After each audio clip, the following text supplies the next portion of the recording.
There's something fun about saying, oh, you know, I just saw a version of Once Upon a Time in the West and there was 3 extra minutes. Or, oh, the version I saw, there was missing the scene where Charles Bronson recovers after he gets shot, you know. And so in that sense as well, there's something quite exciting about it. It's a mysterious film that no one's ever quite seen all of it, you know. And so there's always the hope that next time you see it, you'll see a bit more. And they took out over 20 minutes of material. And of that 20 minutes, well, there were 2 big sequences. One in Monument Valley, where they arrive at a wayside inn, and there's harmonica played by Bronson, there's Roe Barnes, and there's the bartender played by Lionel Stander, a Hollywood actor who'd been blacklisted, who's on the credits of the film but wasn't in the movie first time round, because that sequence was cut. That's one long sequence. And crucially, at the very end, the sequence that was cut for release was the death of Cheyenne. That they ride over the hill, and that's the last you see of them.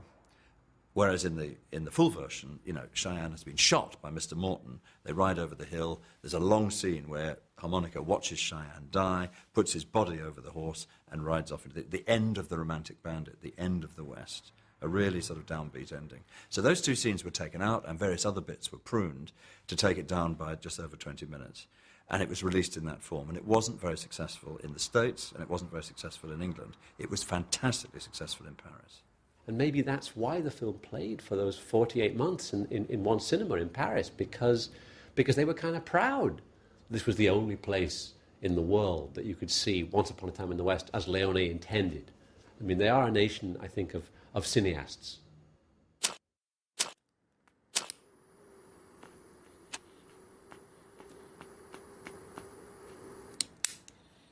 The first time I saw Once Upon a Time in the West, I don't remember. I do, you know, think that I'd seen it in such a way that I remembered always having seen it. I don't remember the first time I saw it. I think it was in a theater. But I do remember the way I felt at the end of it, you know, that I felt something big had happened. And I had not had that feeling quite the same as that since seeing The Bridge on River Kwai, where you felt at the end of a movie that you'd participated in some grand event. And, of course, I was a big fan of Leone, so at the time, the movie was faulted, and the flaws in it were pointed out and everything. But I knew this movie would last for, you know, forever.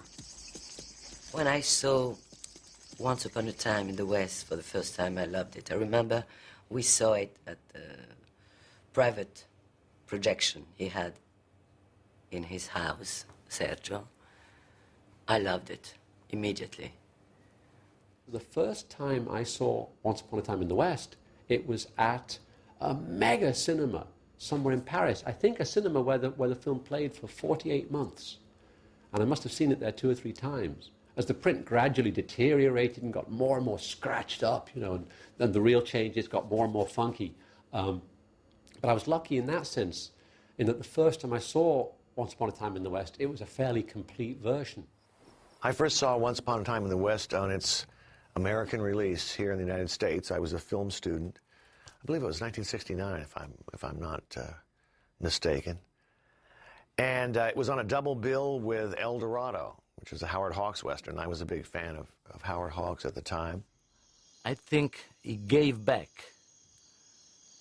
to the proper Western makers. I mean, directors from USA, the confidence that a Western can be a great movie. He gave back something that have gone lost, like we said before, the innocence. He gave back a new identity for the Westerners, something that took off from Monument Valley, went through Almeria in Spain, where Sergio was shooting his movies, and Cinecittà, and goes back to Monument Valley after this kind of little travel to grow up. So back to Monument Valley, the Western was a grown-up. The amazing thing is that for a film that's almost 3 hours long, there's only 15 pages of dialogue.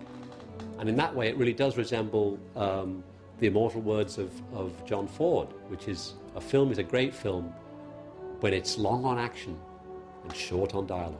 It actually incorporates every Western that you've ever seen. It's the great anthology of every moment in the Western, but at the same time, it's its funeral dirge. And now I think it has a real critical and public reputation. You know, in the list of the best films of all time, it comes in the 10 best Westerns and maybe in the top 50 best movies of all time. Abbiamo perso un regista importante. Io ho amato molto Sergio perché amava noi attori. E lavorare con Sergio era